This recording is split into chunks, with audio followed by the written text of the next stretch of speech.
IAG staff and our new Aussie Log Transport and Logistics workers. Today we're going to be talking about in this workshop our latest acquisition and the newest members to our IAG team. So this basically today is about improving today and ideas for our merger and our vision for the future of Aussie Log Transport and Logistics. So first up, we're going to assess where we are now. So who are Aussie Log Transport and Logistics users and who are IAG's new customers in that. And to find that out, we're going to be surveying who the current customers are, sending out surveys, finding out what industries they belong to and where they are regionally. But we also have to find out what industries our client base currently represent, whether it's mining, agricultural, or any of those things. We need to know what we need to target and what we need to improve on. And then back to the surveying our current customers, we'll need to do this to find out how satisfied they are, customer service infrastructure, such as call centres, our actual salesmen, how many sales reps per company, the geographical reach, how broad they are in Australia and worldwide, and how can we change Aussie Log Transport for a demand-driven world. So to get a greater market share, we're going to focus on social media and social networking. So setting up Facebook accounts, appointing social media officers and other things like that. You guys can actually focus on the social media side of the business. Now, trade shows is very important. Trade shows are a huge bonus for face-to-face, meeting everyone you can, handing out as many business cards and starting to build those relationships you need in our supply network. So we also have to not forget about the existing customers of our Aussie Log Transport. We have to increase the ties with them, and we have to increase the likelihood of word of mouth referrals. And we have to consult with our supply chain partners, whoever they are, depots, third-party logistics operators. We need to ask them advice, and we need to see who our new customers could potentially be. So first up, I've run a bit of a pest analysis. That's political, economic, socio-economic, and technological factors. This is things that are outside of our control. We can't control any of these. I wish we could. Wish it was the Prime Minister, all of this all at once, but we can't be. So basically, when it comes to this, we have first up political factors. Now, the Australian tax code. Now, yes, IAG is an Indonesian company, so the Australian tax code, heavy vehicle taxes, pollution taxes, payroll taxes. They're very much different to Indonesia's. A lot more expensive. They definitely invest a lot more in people who necessarily don't work, supporting people with disability. So another thing we have to focus on is the actual laws, the heavy vehicle national law. Now, this is fatigue management, general regulations such as that, size and mass ratios for your actual trucks. And these are things we need to ensure we comply with. Now, highway expansion projects. Now, there are over 150 in New South Wales alone. That's a lot, and 50 in Melbourne coming up. So this is going to make growing the business a lot easier because we'll actually have a better infrastructure to work with to actually get around the country, making it our lead times shorter. Now, changing of regimes and direction. Now, unlike Indonesia, as I said before, Australia is a democratic society. Indonesia is a unitary government where one government makes one decision and everyone goes along with it. In Australia, there are many slowing down factors to the political process. Now, last up is public liability. Now, this is very important as to the fact that if we do something wrong on the roads, one of our workers, we could be facing millions of dollars in fines and potentially shutting down. So, going back to heavy vehicle national law, we need to make sure we comply with all those. Now, economic factors. That's such things as online retail. The online retail in Australia is $2 billion, and we need to look at possibly switching from trucks to vans to get onto those small consumer goods. That's really important because that's a huge chunk of revenue that we could get involved with. Now, the low Australian dollar right now, that is actually encouraging manufacturers and people from overseas buying Australian-made goods. So using that to drive ourselves to help out exporters, that's a big thing. So if we could look into tapping into that market for people who want to ship overseas, and of course the mining industry. Now, Shenhua mine is going up in regional New South Wales. We need to get it on the ground level. All the sales staff, we all need to be ready to get in that because that is a big stream for, I think, 99 years, I believe. So that's a long-term investment there. Now, socio-economic factors. So one thing is the high cost of consumer industrial products. So two of those, Australian companies are very savvy when it comes to looking for the cheapest possible transport options. So we have to be competitive because it is a very big marketplace. There's a lot of people out there trying to get their business. So the workplace culture is now it's a workplace culture of overtime is highly valued. So you have to remember that we have to keep fatigue management underway, but we can't necessarily let people rush their job, but we can't let people slow down so they keep their overtime. So we need to look in places in which we can regulate that a little bit better. Now, driver training, it is a real thing for us to just focus on the fact that our drivers need to be trained. They need to be safe. They can't cause fatalities on the road. You don't want to see Aussie Log Transport and Logistics on the news and they've just taken out 4 cars on the other side of the highway. No one wants that. So technological factors. Now the National Broadband Network is rolling out. So the NBN is going to speed up our business intelligence a lot. So the absence in this country of user-friendly transport network apps is huge. No one has them. Now the ability for someone to get their phone out, a business exec get their phone out, book, quote, and organise a freight job like that is a real absent thing in this country. Trust me, I know. Got a lot of years experience. We need to get in on that. We need to see where we can invest to get that thing off the ground. Now, dashboard and driver monitoring technology. Driver Cam was something brought in by Linfox, and that's helped the safety of the general public immensely. And this monitors drivers' fatigue levels, if they're taking necessary breaks, if they've been drinking, or if they actually have unsafe driving habits. It actually helps root that out. So the next little, now that we've done sort of outside analysis of what affects a company, we have our SWOT analysis. Now SWOT is the strengths, weaknesses, opportunities, and threats. So SWOT more looks at internally, so what our strengths and weaknesses are. No one likes admitting what their weaknesses are. I know I don't have any. Okay, I don't have any threats. None of you are a threat to me. So opportunities, all this is junk. So first up, strengths. What we bring. Now what we are bringing is a multinational company, IAG. We ship to a lot of countries. So Aussie Log guys, we deal with a lot of people in Egypt, in Singapore. We have a very broad network of people. Also multilingual, with a very broad base. I mean, our boss, Mr. Widodo, don't get his name wrong, okay? You'll be in trouble.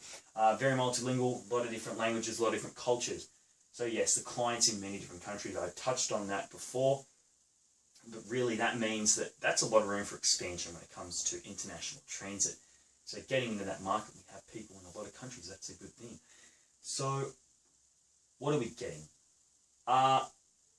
Honestly, what are we getting out of you guys? We are getting what is a physical assets in a lot of places. So there's a lot of regional business already getting targeted. So you guys have a lot of depots in regional New South Wales, and they're all working fine. There's nothing wrong with that. The infrastructure, regional New South Wales roads are actually pretty good. And there's not much traffic out there, so lead times you can promise in this area are very minimal. There's not going to be many delays. Now, working assets, there is a fleet of trucks already.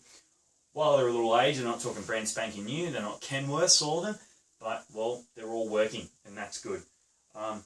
Existing relationships with freight forwarders, we already have them for international shipping, and, well, that's a damn good thing, because that's something we want to strengthen, and that's something we want to target when it comes to that multinational. So next up is our weaknesses. Oh, we don't have any. Yes, you do. Everyone has weaknesses. So ours is a lack of working capital. IG, we don't have trucks.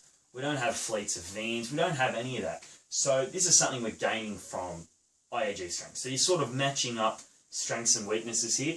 One of ours is in insurance costs of shipping these goods. You know, we don't want to get into that. That's why Aussie Log, they're a specialised company. They can help bring that down. We have a very broad supply chain where a small delay can mean weeks and millions of dollars to our customers. So, Aussie Log, your weaknesses are union labour costs. Now, overtime and weekend rates are high in this industry, and traffic delays can greatly delay a driver's effectiveness, and that's not really anyone's fault. So, a declining revenues, a loss in customers, and poor management have led Aussie Log Transport in need of new stewardship to steer it in the right direction. That's sort of why we're doing this today, this workshop. Now, we're going to go to opportunities. These are happy things. These are good things, everyone. These aren't weaknesses. So, one of these opportunities is use of existing equipment we can use. We can take our old equipment and service it in brand new, and if we put in a good servicing program, we can keep these running and we can extend the life cycle of our machinery many years. Now, intermodal growth, looking at building the intermodal growth section of our business. Now, that's one container from point A to point B. Never gets unpacked, never gets unloaded. That's something we can definitely look at getting into. Explore logistical expansion, and that is going into the different markets. The international, the chemical goods transport, military, vans for the small retail goods. Look where we can explore. Now, agriculture industry, farming is still a big staple in Australia. It is a big money maker, and it will help. This will help IAG's live export a lot, because we could become partners in that, where we would have more control of pricing and it will be far easier for forecasting. So our threats. Look out for these guys. Well-financed competition. Toll Global, DHL, TNT. They are well-financed. They know what they're doing. They've been in the business for a long time. Now, weather risks and insurance claims. What you don't want is flooding, those sorts of things, which of course we'll touch on later in contingency plans. Insurance claims against our business. Fuel price. The up and down fuel price makes it hard to forecast our projections, and I think we might have a bit of trouble reading the text from the video. So yes, that's honest, this fuel price there. Of course, you'll be able to read that in the, which I'll be emailing out, of course, this PowerPoint, so you'll be able to read it later. Sorry about the colour chart. The less than truckload pricing war. Now, for the single pallet guy, the customer who's not really every day booking in an entire truck, there is a huge pricing war going on. There's companies like Mainfreight who are out there. There's companies like G-Card Transport who offer real low rates. We have to get involved in that, because that's our competition. They're low tech. They're offering, well, that's what we need to be. That's who we need to compete against. Okay, so assets and equipment. Now, we have what is a truck fleet. So is this reading okay, everyone? Yes? Is this reading okay? Fantastic. So our truck fleet, it is a truck fleet. Even though it is old, it's still working.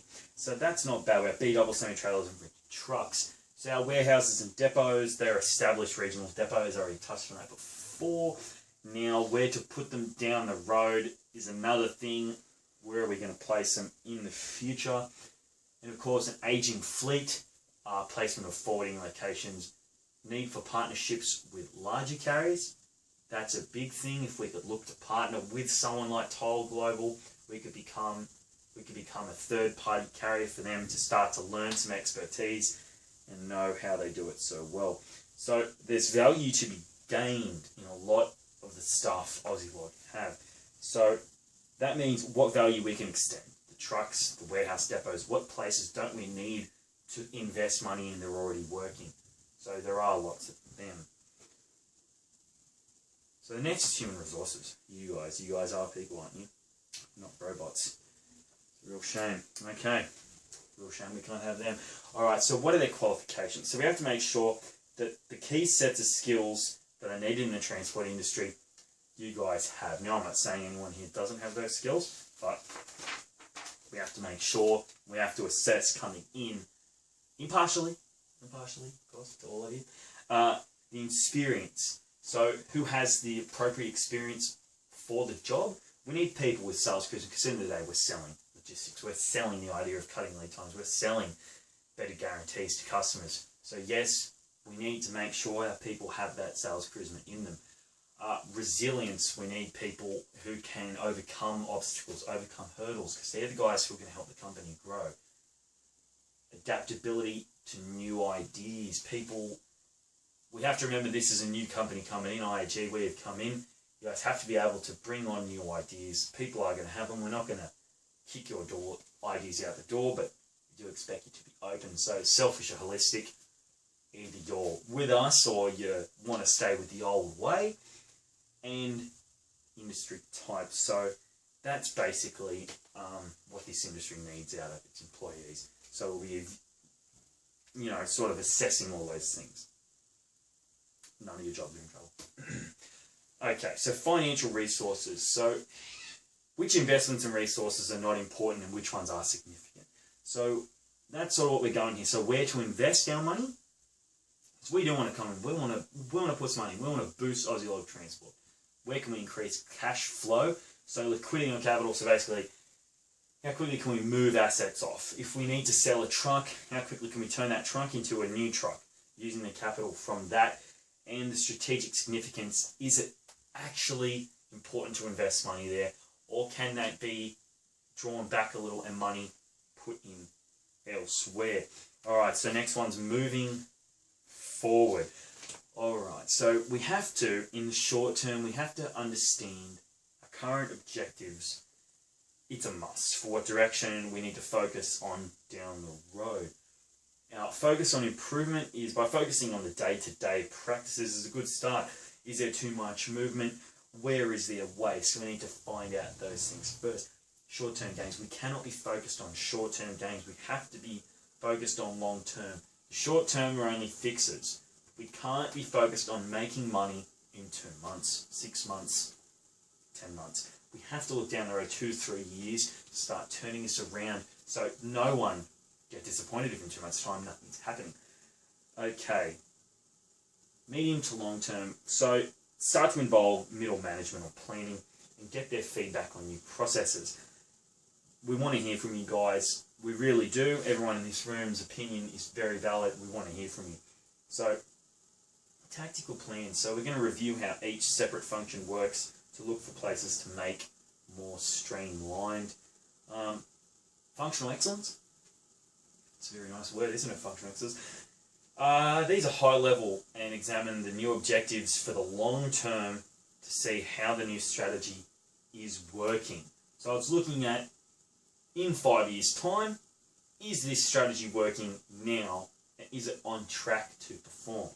So strategic supply chain decisions, basically, I guess, what does it mean in the realm of our supply chain? Are we making the best decisions for our suppliers, for our customer? So we need to make sure we're making proper decisions. So a high-level strategy for moving forward will involve competition. What are they doing? We know that Toll Global have just been bought by Japan Post. They have many different services. It could be made into one. That could make it very difficult. Outsourcing. We have to make sure that if we are ever going to, once again, I'm not saying we are going to outsource and you're all going to lose your jobs, that's not going to happen, but if we ever did, where would we do it? We don't want to do it in the wrong places. We don't want to outsource a call center and upset every person. who calls up to book in a job because they're speaking to someone in Sri Lanka. So, information. So, is it real time, and will it help our management team make the best up-to-date decisions? Okay. Oh, I went a little far down with that pointer. The strategic review, constantly reviewing the strategies we put in place at all levels to ensure they are working. Every month we'll be doing this, so get used to it. Alright, contingencies. Danger, Will Robinson. So, this is about motivating people. Because when something goes wrong, people might necessarily not want to do it. And contingencies, bad things will happen. People will think, well, it's just happened, oh, why do I need to do anything? We have to motivate people that when a bad thing happens, whether it's competition, whether it's a natural disaster, we need to motivate people to actually enlist our contingency plan. So, crisis management. So, I guess crisis management just means it's just to maintain every day. It's to make sure the company is actually running. So, when the unlikely occurs, of course. Disaster timelines. That is making it clear what's needs to be done in the first hour of a problem, the first day, and the first week, making sure we're on track to getting back to normal practice. Trigger. What actually requires an emergency plan? We're not going to freak out over a Mike upstairs not getting his lunch. We're not going to bloody sounding alarm for that one. But we want to make sure we're actually triggering this system for the right things. So, keep it simple, stupid. This needs to be simple plan, so it's not overcomplicated. Contingencies, look, it's just, we just want to make sure that if anything goes wrong, we're planned for it and ready. Alright, so recording the data and measuring performance. So some of the KPIs we're going to be introducing: truck fuel efficiency, fuel time, all of that, the average delivery distance, you know, how far are we driving to actually deliver our goods, who actually needs cheaper rates, who needs more expensive rates, so on and so forth. Amount of contracts gained, that's more of a sales-based thing. That's going to measure how many actual new customers we're getting every month. Our geographic coverage, which will display in a colour chart, of course, to actually see we're in Australia, red, hot, green, whatever. We're going to be displaying that, so you guys will be able to access that at any time. And average delivery time, which will, of course, help tell our customers more accurate lead time. So we'll be, yes, displaying all these in spreadsheets. Everyone will have access to. These aren't going to be secret. Average delivery time, that's going to be presented to the sales team to help them make the most informed decisions. So, activity-based costing. So, activity-based costing. It is a way to allocate resources to each separate service or product in the business. Because it is activity-based, as it says, it is a way to find out where cash needs to be injected into and planning and projections for down the road. It identifies waste very effectively, and 2 to 3 years down the road is a necessity to have. So, we're going to go over to recruiting. Not your replacements. Once again, no one's getting fired here. Alright, so staff recruiting. We're going to make sure we actually have a up-to-date list of what our employees will need to have. Job descriptions will be formed on job-related skills, whether it's warehouse manager, truck driver, only things that are relevant. Also determining all qualifications and regulations needed for the industry induction. We're going to make sure people feel welcome to the business. Make sure they're happy, make sure they're safe, make sure they know we're emergency exits, so on and so forth. Toilets, that's important as well. So, ongoing training. We must ensure as part of continual improvement that people are constantly trained in new initiatives, new ways of doing things, and they make sure that they got the tip of the spear, I guess, to combat all our competitors. So, micromanagement. We need to make sure that even that everything is controlled. Every task, weekly cleaning, all those things. Nothing's too small to focus on when it comes to change and when it comes to moving forward. So that's something we'll be focusing on. So, acquisition plans. So, 3 to 5 year, it's a short-term strategy we have. So our technical direction is going to be a direction will be given to us for how we will, over the transition of ownership into IAJ, incorporate an acquisition plan that covers personnel, equipment and assets to best meet our business environment. We're also going to be establishing the needs of the industry. What does a trucking company actually require to have? And then it's going to come to finding our suppliers as part of an acquisition plan. We need to make sure our suppliers are meeting our needs, that we can contact them on a daily basis, that our negotiations are not just the cheapest price, but they're also ethical negotiations. We don't want to be screwing anyone over, paying anyone late. We want to keep our supply chain very healthy. We want to make sure payments are all paid into under the terms, never more than 30 days. We want to make sure this is very important and upheld, and there will be policies in place. So financial resources. So interpreting financial information. Financial analytics is done so we can increase revenue at the end of the day and sales while reducing our running costs and eliminating the need for capital. So this will be displayed, of course, in managerial reports, and this way in bottom line financial analytics will enable quick, concise interpretation of data to gauge where Aussie Log Transport is right now.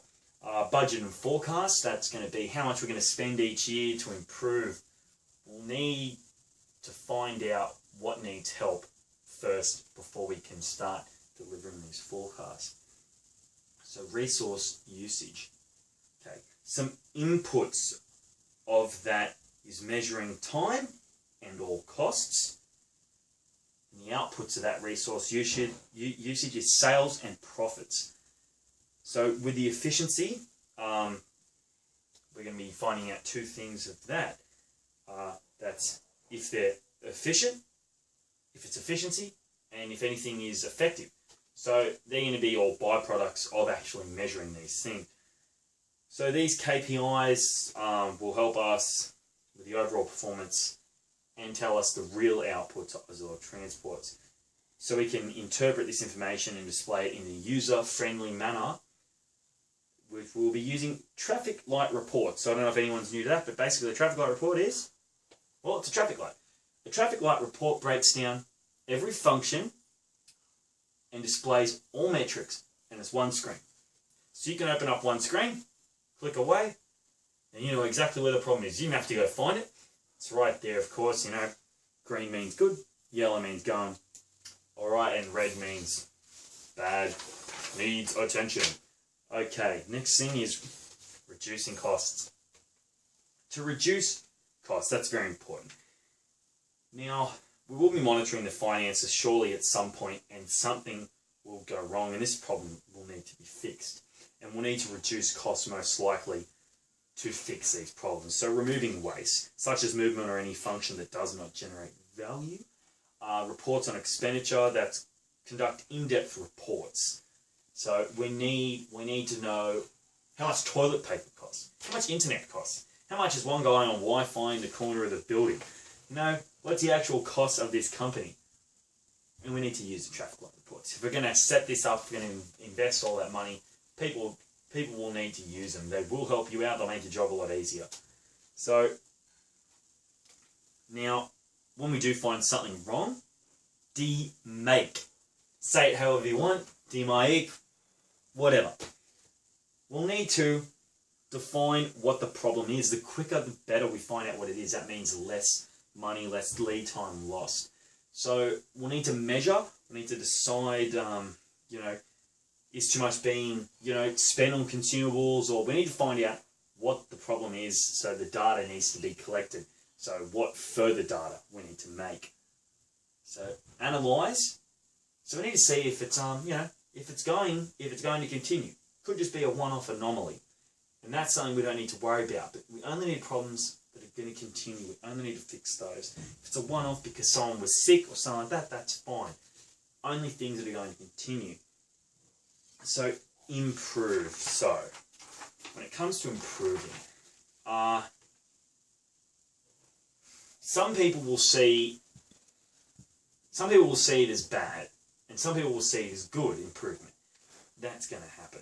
So getting all work together to make sure that we improve so that it never happens again is very important, and to make ourselves better, all part of continual improvement. I do preach it. Apologies, sir. So control. So we'll need to put measures in place so it never happens again. We need to make sure that basically it doesn't happen again. We need to make sure that there's flags earlier on before it becomes a problem, and analyse when it was a problem. So next part of this is, of course, we need to make it stick. So glass half full, glass half empty. So yes, once again, probably half of the people in this room will think nothing needs to change, and half of you think, yes, something needs to change. No matter what, we all need to work together on this. It's in the best interest of the company moving forward. Involvement, I want you all involved. I want your feedback, and I want to know what is working, what you like, what you don't like. Probably all of your first complaints will be, we didn't like the PowerPoint slide. I'm ready for that, don't worry. I'm used to criticism. So monthly meet and greets, we're going to be doing it every month. A business-wide meeting every month in every sector, so that every month, every complaint, every problem, every idea is brought together, and so we can all focus on it and see what works, what doesn't. Customer service levels, we're going to be constantly surveying our customers to make sure that the jobs are getting done. Make sure that people are happy, because customer satisfaction, customers aren't satisfied, they're not going to use Aussie Log Transport. So the length, how long? This will go on for about 12 months. This process will go on for about a year. This will ensure the merger is seamless and that all problems, no matter if they're external to our business or internal, will be confronted and work on. No issue is too small. Sorry for the burp, everyone. Open a window. Alright, this is a bit of a display of what we're all going to have access to. This is going to be saved on the F drive. This is a sort of complaint form, I guess, or suggestion, whatever you want to call it. We want to be putting in area of improvement. I put down here example, human resources, example. And an example thought is need to be more lenient with annual leave. Any problem you have, we need to have it in, because we need stakeholder engagement. We need you all involved. So, look, in closing, this will work to bring everyone together and get us thinking, but more importantly, working as a team. So over the 2 to 3 years, this is going to kick-start us, the process of everyone being involved. So, to a new company, to Aussie Log Transport and Logistics, and to IAJ, Indo-Australia, I guess to a new company, let's drive the future. I look forward to working with you all in the future, and try not to fall asleep in the next PowerPoint display room. Thank you very much.